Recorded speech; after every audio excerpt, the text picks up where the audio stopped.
If there's one thing I hate as a red-blooded American, it's aliens. The way they scamper into our lands, playing loud music, abducting cows for genetic experiments, it makes me sick. Xcom Enemy Unknown has a special place in my heart. It's a perfect combination of strategy video gaming and slot machines. Any video game which acts as a Trojan horse for gambling will always give me fond memories. But what if Enemy Unknown was made in 1994 for DOS? Perfect. In XCOM UFO Defense, the Earth is being invaded by aliens, and you take control of an international paramilitary organization in charge of fighting these illegals. First order of business is setting up headquarters. This is the location we will launch our troops and fighter jets from, so it's best to place it in close proximity to vital global and cultural economic centers. Now that we have a base, we need a team. We surveyed the local population and subjected the volunteers to rigorous strength trials and physical inspection, and from the best of the best, we assembled this crack team. Meet your Earth Defense Force. Ramesh, Rakesh, Raj, Raja, Rajan, Ranjit, Ramakrishna, and Indian Elvis. And I'll be playing on the hardest difficulty with no real game knowledge, because game difficulty is meaningless. If you are smart enough, you can beat any game with razor-sharp intuition and cunning. Our first mission brought the team to the quaint rolling hills of southern New Delhi. When the shuttle touched down, I dispatched Rakesh to scope out the surroundings, which didn't end well. Ramesh, too, did not have a good go at establishing a perimeter. Thankfully, Raj is a crack shot and got us our first Xeno kill. XCOM is a turn-based strategy game. Your soldiers have a currency, time units, which tick down with every action. You must budget these accordingly to avoid enemy fire and dispatch the aliens. Movement is the main culprit for expending these points, but something to keep in mind is your soldiers must physically face a threat to see it. Yes, I understand this sounds obvious, but my zoomer-rotted cortex didn't immediately think of this, causing me to lose soldiers due to them facing a corner, completely unaware of an alien calmly walking up behind them and firing.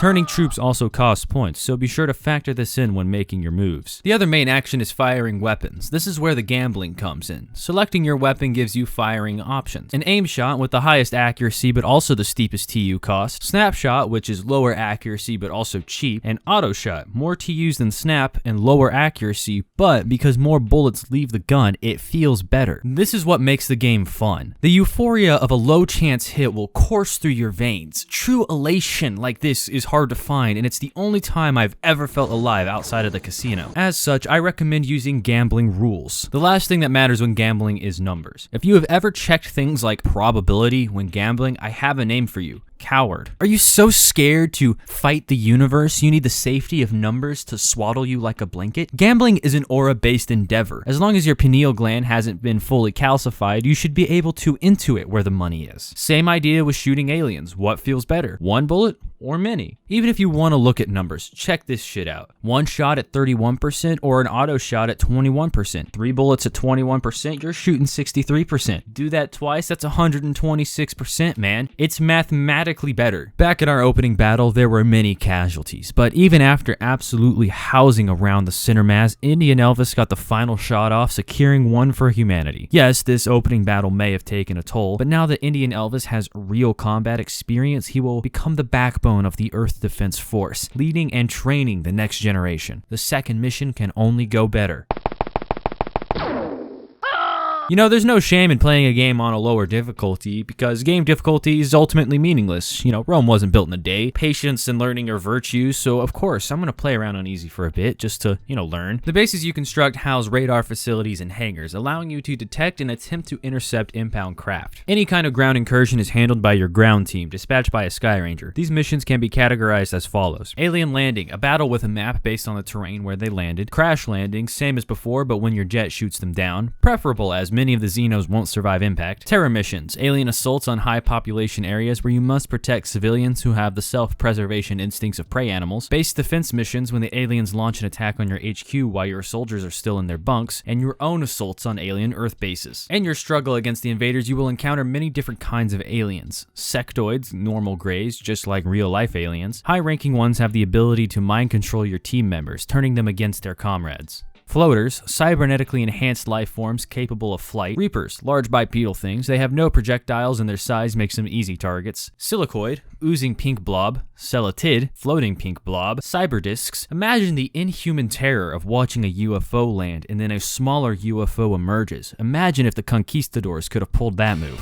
Snakemen, hideous, vile creatures, better armored than some aliens, but also quite slow. Chrysalids, fast moving and able to shrug off concentrated fire. If one of these gets close to one one of your soldiers or even just a regular civilian, they will be quickly eviscerated and an egg is implanted in the corpse. These victims turn into zombies, and when you finally kill that zombie, a new chrysalid hatches from the remains. These guys make terror missions tough, as there are civilians all over the map which quickly become zombie fodder. Pro tip, if you find a civilian, taser him. Chrysalids will ignore him because he's unconscious and it doesn't count against your score. Xcom is here to protect and serve. Mutons, incredible specimens, the peak of xenophysiology, tight purple bodies, fierce on the battlefield, and sustained by a diet of any kind of raw flesh. These guys are a true warrior caste and the pinnacle of body inspo. Sectopod, mechs, and ethereals, the flight of floaters, the mental capabilities of high-ranking sectoids, and the best weapons available. These are the main guys, the leading class of aliens. Kinda scrawny though. An important aspect of this game is the tech tree. As you fight the aliens, you will gain access to research options, which range from autopsies that give you some fun tidbits to researching new weaponry and a way to repel the invasion. By far the most useful of these is psionics. Certain aliens have the capabilities to mind control your soldiers, but once you crack the code, you can do the same. This is necessary, and once you have this ability, you will be able to employ the ultimate maneuver, one that I call the MK Ultra. This involves having psi-capable soldiers hang out in the transport ship as you scout out enemy locations. When you find one, mind control them. There's no range on this ability, so just hang out in the ship the entire battle. Once you have an enemy under your control, disarm him and use him to find more aliens, then psyop those. Once you have enough tactical info, start marching them into range of your firing squad. My other favorite piece of tech is the blaster launcher, a guided rocket launcher reverse engineered from the Xeno forces, capable of multiple 90-degree turns. This thing rocks and is just a joy to use. As the game progresses, you will need to juggle expenses, missions, and national sponsors. At the beginning of the game, every country will be contributing funds to the project. As the conflict continues, this funding will be affected based on performance in those regions. For instance, allow a terror mission to go unanswered in China and they just might cut your funding. Even worse, nations can get infiltrated by aliens and coerced into signing non-aggression pacts in exchange for technology. In one of my games, this happened to the US, which is interesting because it directly mirrors what happened in 1954 when Eisenhower signed a pact with the Greys, exchanging the rights to experiment on American citizens and cattle in exchange for technology like Wi-Fi. This was most likely done on the recommendation from Majestic 12, the clandestine government body created by Truman, likely for the research of extraterrestrial artifacts following the Roswell incident. And as we all know, these actions will directly lead to Project Bluebeam, where this alien tech will be used to artificially fulfill the return of various religious messiahs via advanced holograms across the globe and purport the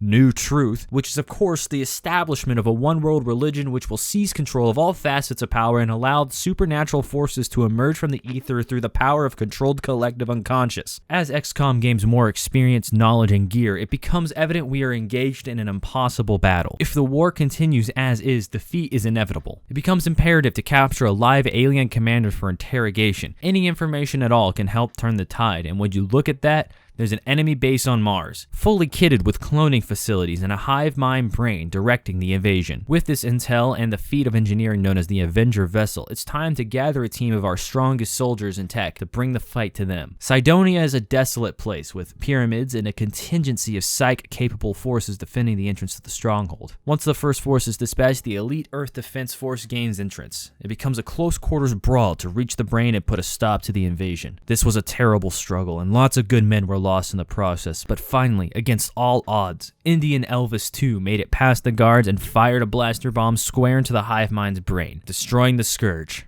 For now. XCOM UFO Defense is truly a fun game. Yes, stepping around a corner to an instant headshot can be frustrating, and yes, missing high percentage shots can be frustrating, but even then the game is quite fun. And when you finally execute a perfect tactical takedown of an alien craft, the faintest traces of satisfaction can be felt. However, this game is from 1994 and as such needs a little help. For this, Open XCOM is a must. Patches bugs, makes the game run smoothly, and most importantly, a little quality of life option in the form of troop movement speed. Just go ahead and crank this bad boy all the way up to go from this to this. I hope you enjoyed. I apologize that the video wasn't up to the usual Ethan's Place gold standard. I have spent several months in an undisclosed location undergoing rigorous federal training, so my setup was not fully functional. And even though a certain three-letter agency has decided to go in a different direction, I have learned much about certain aspects of the state and will take this knowledge with me. Another video when I feel like it. Take care of yourselves.